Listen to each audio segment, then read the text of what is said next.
네, 다음 키워드로는 메타 너마저 보겠습니다. 트럼프가 관세를 매기겠다라고 이야기한 이후로 하드웨어도 그렇고 소프트웨어도 그렇고 전반적으로 주가가 모두 다 급락세를 면치 못하고 있습니다. 이번에는 메타, 그러니까 소프트웨어에 조금 더 초점을 맞춰서 이야기를 나눠볼 텐데요. 주가가 급락한 이유가 궁금하고요. 일단 이것이 시사하는 바는 어떤 것들이 좀 있을까요? 메타 사실 하드웨어 아닙니다. 하드웨어 아닌데 사실은 제일 궁금한 게 메타도 엄청나게 많이 하락했어요.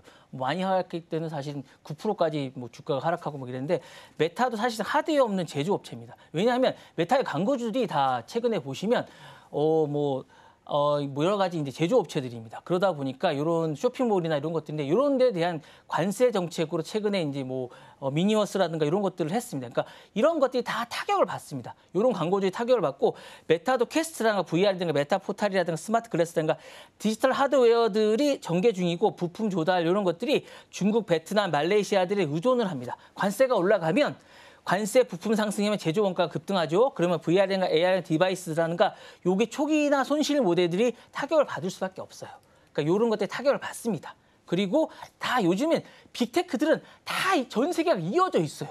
그러니까 이게 제조업이랑 안 할 수가 없어요. 그러니까 이런 게 타격을 받고요. AI 인프라는 데이터 센터 장비가 수입 부품에 의존을 합니다. 그러니까 메타는 AI 모델이나 훈련이나 이런 것들이 고성능 장비에 막대한 투자를 하고 있고 엔비디아라든가 TSMC라든가 해외 반도체 칩셋에 의존을 합니다. 관세 올라가죠? 그러면 AI 속도가 저하가 되죠? 시장 신뢰 하락하죠? 그러면 관세에 대한 비용이 저절로 올라갑니다. 그러니까 손해를 안 볼 수가 없어요. 그리고 관세에 대한 소비자 물가 상승하죠. 광고 수익 하락합니다. 그러면 메타도 당연히 손해를 봅니다. 이게 메타라고 해서 혼자 떠도는 그런 기업이 아닙니다. 그리고 해외 매출에 의존을 하고 국가 장벽이 하면 리스크가 가중됩니다. 그럼 메타 수익은 80% 이상이 미국 외에서 발생합니다. 그러면 메타는 따로 노는 기업이 아니에요. 글로벌 기업이에요. 그러니까 국경 간의 자유 이동이 되니까 핵심 요소입니다. 관세 정책이 확정이 되면 디지털 서비스나 보복 관세 규정이 높아지기 때문에 당연히 영향을 받습니다. 그러니까 빅테크들을 전부 다 떨어질 수밖에 없어요, 관세에. 그러니까 이게 메타가 우려하는 거는 유럽이나 중남미의 규제나 이런 것들이 당연히 영향을 받을 수밖에 없고요. 금융시장이나 성장 스토리에 민감할 수밖에 없다는 생각을 하고요. 이런 부분들이 메타뿐만 아니라 모든 기업들이 다 영향을 받습니다. 그나마 제가 볼 때 MS가 그나마 영향을 덜 받는 거예요. 그나마 영향을 덜 받고 그래서 지금 1위를 하는 거고요. 그래서 영향을 덜 받는 구조가 아닌가라는 생각이 듭니다. 네. 네, 일단 제조업들이 가격 인상을 일단 초기에는 하지 않겠다라고 이야기했지만 나중에는 결과적으로 할 수밖에 없을 거고 이러한 부담들은 다른 소비자들에게 혹은 그 밑에 있는 사람들에게도 전가가 될 수밖에 없는 상황입니다. 그렇기 때문에 만약에 이렇게 부담을 느낀 기업들이 광고 투자 금액을 줄이게 된다면 메타 같은 기업들도 함께 피해를 받아갈 수밖에 없는 상태인데요.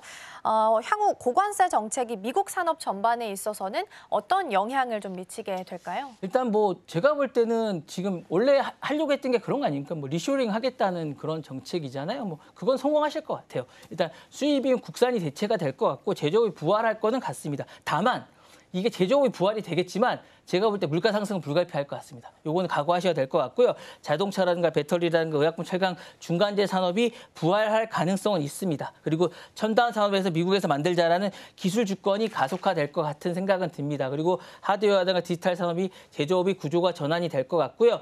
서비스 산업도 공급 재편에 대한 연쇄 산업은 있을 것 같습니다. 다만 이 부분도 물가 상승은 불을 보듯 뻔할 것 같습니다. 왜냐하면 지금 이민 정책도 계속되고 있거든요. 계속 내보내고 계세요.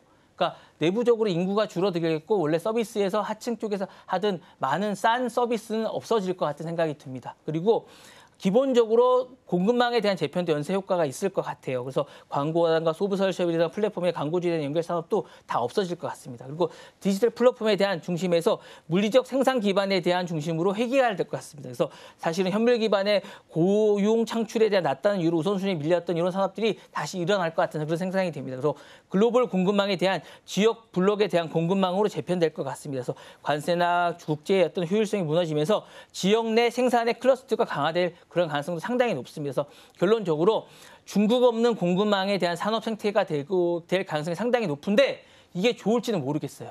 저는. 이게 좋을지는 모르겠습니다. 그래서 트럼프식 관세 정책이 미국 산업을 클릭으로 쿨탱크를 만들게 될 것 같은데 서버실의 공장으로 이제 미국을 만들 생각을 하게 되겠지만 이게 원래 이제 중국을 세계 공장으로 만들었던 걸 미국 중심의 공장으로 만들게 될 것 같은 생각은 들지만 이게 좋게 되는 건지는 모르겠습니다.